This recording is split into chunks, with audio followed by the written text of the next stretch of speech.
Is the mourning process, as in the process of letting something go, important? Yes, it is. Hello, and today's insight is going to be mainly about the mourning process. Now, yesterday I talked of feeling excited to get on to a new timeline, and today I'm choosing to speak about the mourning process, as in letting go of what is no longer serving you, to actually jump into the amazing new timeline that you are creating for yourself.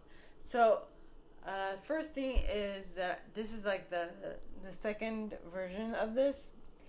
So, what I asked was mainly, how are we viewing this? Are we viewing this as a victor, or are we viewing this as a victim? From a victor mentality, or as from a victim mentality? And the card that came out was victim.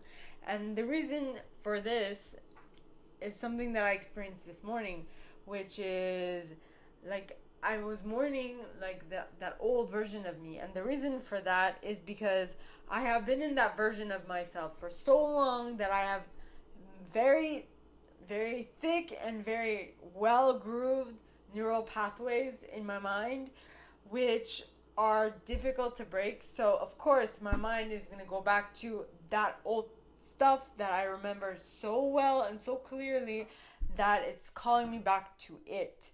But it is not what actually will help me in my future timeline. So I need to let it go. So the morning, the more Mouring, I think, I'm not sure, don't quote me on that. The mourning process is important because you need to let go of stuff. Now, so first and foremost, yes, the mourning process, Mouring, is how you spell it. So because we're approaching this from a victor perspective, and because the reason for that is because we have such strong, well grooved mental pathways that we can't break easily. So it's going to take the time that it takes to really be able to free ourselves of this, like, of this past version of us, in order to get into the new version of us. Now, the scripture card that will best help us with this was, or is John book 15 verse 7. All right, and it says, if you remain in me and my words remain in you, ask whatever you wish and it will be done for you. Now, what this indicates, okay, is that there's a twofold of this. Number one, if you just view Christianity as a guide, like a book of guidelines that you should, that if followed will allow you to really get to what you want to manifest. If you follow it like that, it's one thing. But then there's the whole other aspect of it that is the spiritual side of it.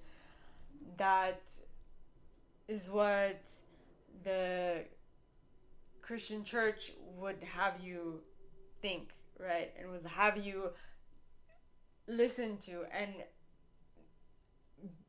like take onto you and be a part of.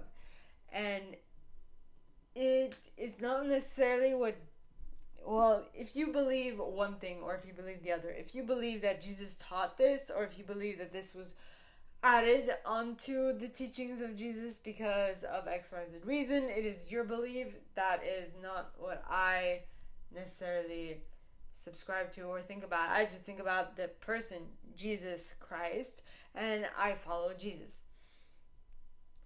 All right, so the interesting thing is to know what is the difference, and is there a difference, and what you should actually listen to, which is, in my beliefs, the teachings of Jesus should be the main perspectives that should be followed.